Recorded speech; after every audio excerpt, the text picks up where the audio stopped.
Everyone, hello. Hello. Hello. My name is Moses Small. I'm a senior here at Portland High School, and I'm interning with the Portland Symphony Orchestra. And one thing about me is I am fascinated by drumming. So I have a little bit of an obsession of how everything came from sticks, pots, hollowed out logs, to electronics and drum kits and everything we see today. And before I go right into the history of drumming, I just want to establish that when I'm talking about a drum, I'm talking about something called a membranophone. And that's the type of thing we see up here, where we have a shell and then a membrane stretched over it to produce a sound. And so, I'm going to start with prehistory. So imagine that this charming gentleman on the screen, excuse me, wrong slide, that this person is you. 50,000 BC, your iPhone is probably a rock, but you still have necessities. You still need to hunt, you still need to communicate, you still need to worship. And that's most of what drums were used for in prehistoric times. And drums actually were not the first instrument that we found, because animal skins decay over time very quickly. So the earliest remaining things we have from 100,000 years ago were bone flutes, but very soon after that, in cave paintings and in physical pieces of evidence, we have drums. And for a very long time, as John Elliott pointed out to me, a hollowed out log was the best that humans had for a very long time. That was the peak of technology for a very long time. But even so, it was important. So much though, that musicologist Kurt Sachs had a quote about it. He said, "The drum is indispensable to primitive life. No instrument has so many ritual tasks. No instrument is held more sacred." And that really gets to why drumming is so important to us, because humans have a need for rhythm. We have a need to move, we have a need to use it to communicate, and we have a need to hear percussion in some way, shape, or form. And that's the purpose that drums fill. And the first point I'm going to get to is the membranophone once more. And so it's a shell around a membrane. And it's very tricky to pinpoint the very first drum heads because most of them have decayed. But we know that it's a very old design, but it's also one that took a bit of construction to get to. And the very first place we see that is in Mesopotamia, in modern-day Iraq in the Middle East at around 3500 BC. And this is important because this was the first place we had professional musicians, people who took years to perfect their craft, to work on everything and learn to construct drums. And that's part of what makes it important. This is where the first drumming developed as the first society developed. And what we see up here is a very special type of drum. They're membranophones, but they're also frame drums. So they're played notably by Buddy Rich, by Ringo Starr you see here, and by Buddy Rich and others that I'm going to talk about later. But this is a very important step that we have. And so that, again, is a membrane secured to a drum. It's important that we have something secured because before that, these were animal skins stretched out over some sort of hollow surface. Very difficult to manipulate, and later on, we see different things like tuning and securing that could change the sound and the feel of the drum. And before people settled into things like farming and living in one place, securing a membrane to a drum was a very tricky task. And it wasn't just really one time period, it was all throughout European history. So from about 500 BC, all the way up through the Renaissance in 1500 to 1600, we had drumming. And a lot of the advances in this came from cultural crossover. We have traders who are walking around, traveling, and we also have militaries that kind of take away the techniques that these traveling minstrel performers would use. And so you have small, mobile drums that people could play on the go. And so on the upper left, you see what's called a tabor. And that was huge up through about 500 BC, again, up through the Renaissance. And it was one thing, slung over the shoulder. You see two sticks there, but that's a little misleading because they'd use one. In their other hand, instead of having a second drumstick, they'd have a pipe. And so then, all the way on the upper right, that's what it would look like. It's one person performing two different functions for a traveling army. They're playing a rhythm to signify something, and they're also using a pipe. And in the Renaissance, drumming was really a military function. It was very important for drummers to be able to keep beat and to be able to have different ways of signaling and communicating with each other to achieve different means. And eventually, the drum evolved into what we see here as a field drum. And so it's very big, it's very deep, it's a war tool, it's something that was meant to be heard outside. And it didn't evolve that way purely because of drumming. Actually, it was more a result of how the flute changed. And so the pipe became a little more complex, became a two-handed instrument. It was a fife. It was complicated, and so it required people to really spend time learning how to play the fife. And because people freed up that whole spot, now there's an extra space available in whatever traveling army or military, and so they were able to use more than one person. There were variations, there were different ways to play it, and all those were just tying around that central theme. You would have a theme and a variation, and you'd use those in conjunction to really send different messages. And next thing I want to cover is African drumming. It's one of the places in the world that's the most recognized for its drumming, but with that come a lot of misconceptions. So you see I have a little graphic on the screen. Africa is a very, very big place. On the top end, you have the Sahara Desert, and that really is a land division that's important to music and to culture. Because African drumming isn't all the same. And it's most notable that when you go above the Sahara Desert, that's a culture more influenced by Arabic traditions. It's not what you would think of normally when you think of Africa, because that's usually referring to sub-Saharan Africa. And even within those, there are a lot of differences. And things are really changing more on a regional level than a national one. And so in the East and in the South, there's usually a lot of spiritual connection to drumming. And so they're tied in very closely with things like coronations, with funerals. And not that that's not present everywhere else, but in East Africa, it's especially noted. And drums sometimes are so sacred there that they have their own yards. They'd be places that were safe, places that were sacred. And so if a criminal or a refugee or someone else wanted to find somewhere safe, then they could just go next to the drums, they could go into the drum room, and no one could touch them. That's how much they cared about them. And another good thing that came out of African drumming is something called polyrhythm. And that's something where one person or multiple people are playing layers of rhythm. So they're playing more than one theme at once. And so the right hand may be playing on one drum, may have one rhythm repeating itself, and then the left hand could be something completely different. And those would also be for purposes.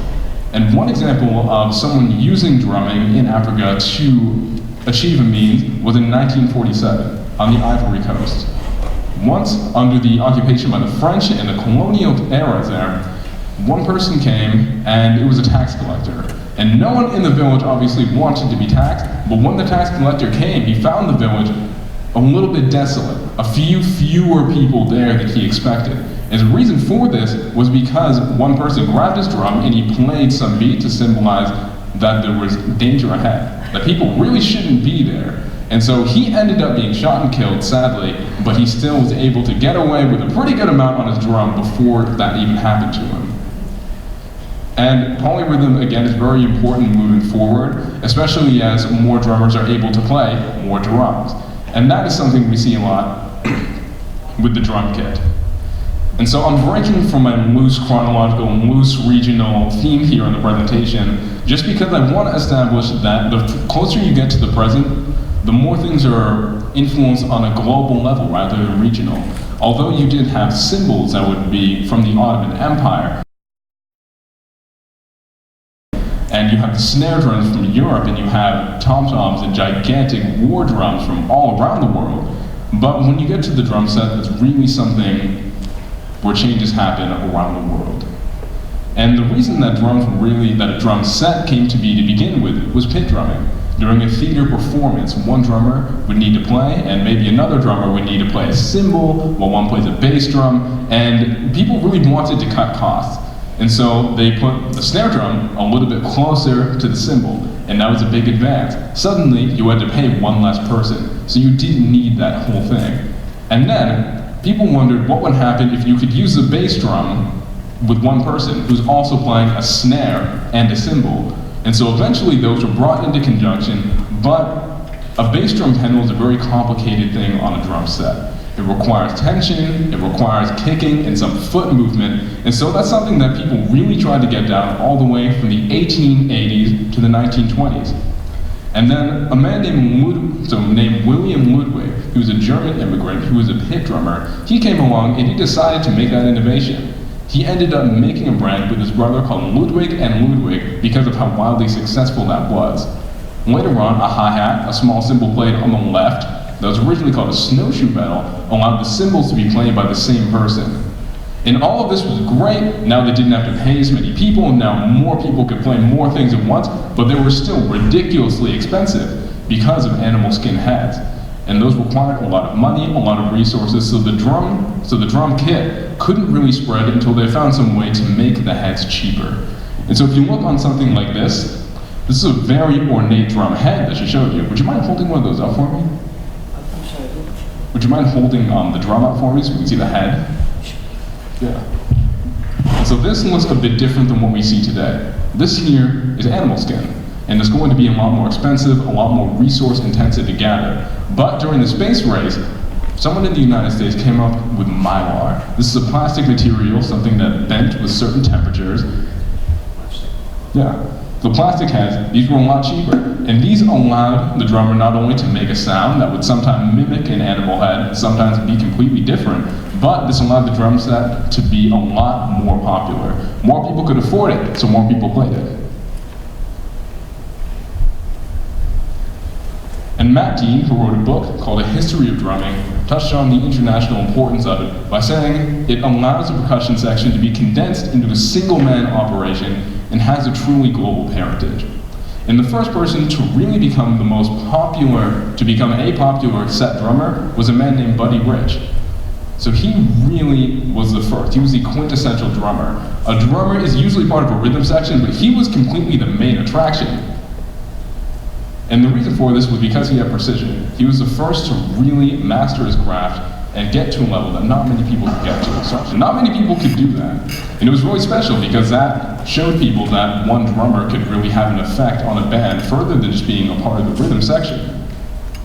And then going forward, jazz drumming was a very, very big thing, and both in jazz and with Buddy Rich, they're still using polyrhythm. They're still playing one thing with the right hand, a different thing with their left, a different pattern with one foot, and then a different pattern with the other. So they're using all four limbs, 4 different rhythms to create one sound.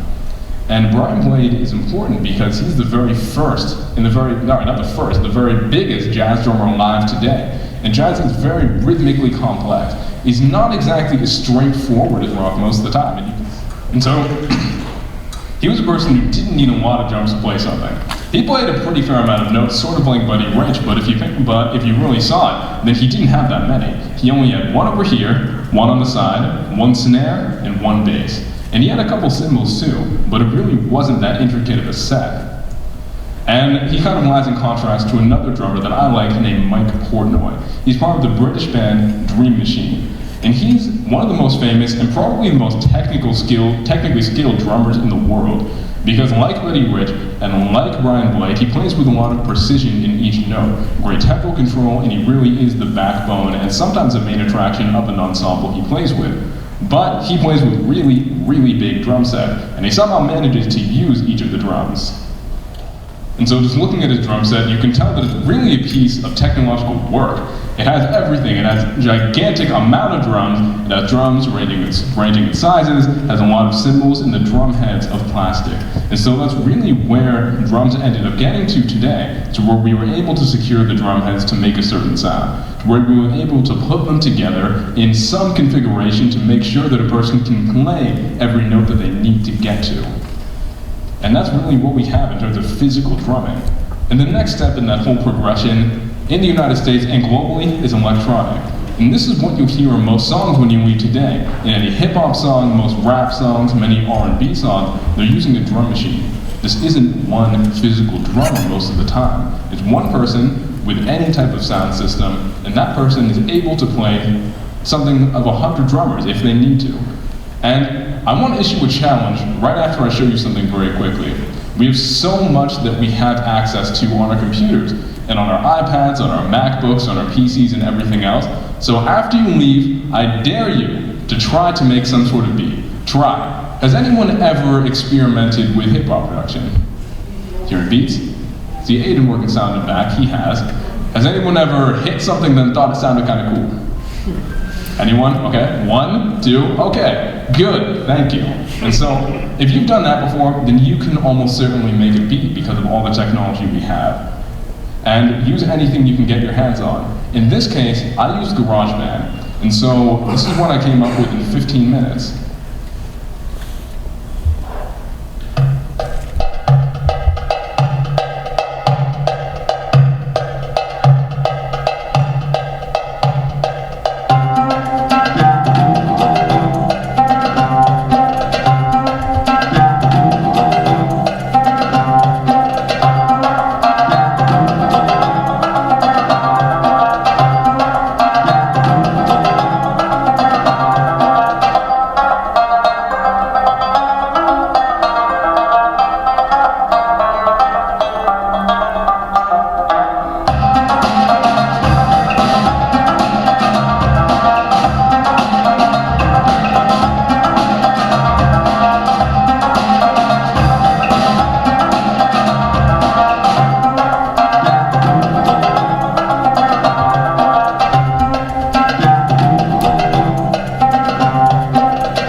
that wasn't very hard to make.